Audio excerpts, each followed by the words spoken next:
100 మందికి సెషన్ 2 రేపు ఎన్ఐటి కానీ ఐఐటి కానీ వెళ్ళే వాళ్ళు ఒక 100+ ఉంటారని చెప్తున్నాం కదా. ఈ ప్రోగ్రాంలో ఓన్లీ అడ్వాన్స్లో ఉన్న వాళ్ళే కాకుండా అటు లాంగ్ టర్ము ప్లస్ అదేవిధంగా మెన్షన్ చేయలేరు. అంచేత జూనియర్ ఇంటర్లో ఎవరైతే జేఈ మెయిన్స్లో ఉన్నారో వాళ్ళు మీరు ఇంటర్మీడియట్ ఫస్ట్ క్లారిటీ తెచ్చుకోవడం ద్వారా తర్వాత కొద్దిగా ప్లానింగ్తో చేస్తే జేఈ మెయిన్స్లో మీరు సీట్ తెచ్చుకోవచ్చు. ఐఐటీలో ఉంటేనే మెయిన్స్ ర్యాంకులు వస్తాయి అలా అలా అపోహపడకండి. స్మార్ట్గా చేసి ఇష్టంగా చేస్తే ఖచ్చితంగా మీరు ఏ సెక్షన్లో ఉన్నా మీరు మెయిన్స్ లాంటి ఎగ్జామ్స్లో క్రాక్ చేయొచ్చు ఈజీగా.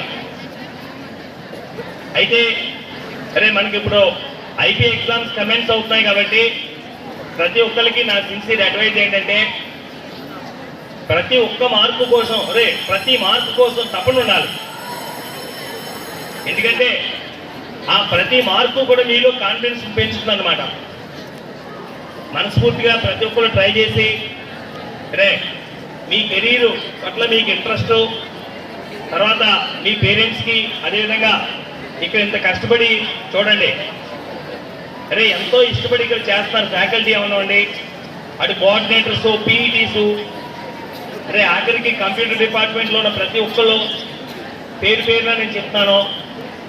ఇక్కడ మీకోసం లేదా మీ అంటే మన అందరి కోసం పనిచేస్తున్నటువంటి ప్రతి స్టాఫ్ మెంబర్కి అదేవిధంగా teaching non teaching even bus drivers అవనివ్వండి క్లీనర్స్ అవన్నీ చాలా జాగ్రత్తగా ఇక్కడ తీసుకొచ్చి మిమ్మల్ని సేఫ్గా ఇంటికి చేర్చడం అనేది కూడా వాళ్ళ పాత్ర ఉంది. కాబట్టి ఖచ్చితంగా వాళ్ళందరికీ కూడా ఒక్కసారి మీరు మనస్ఫూర్తిగా మీ నుంచి ఏమి ఇవ్వగలరా మీరు వాళ్ళకి అంతేనా? యా ఎగ్జామ్స్ బాగా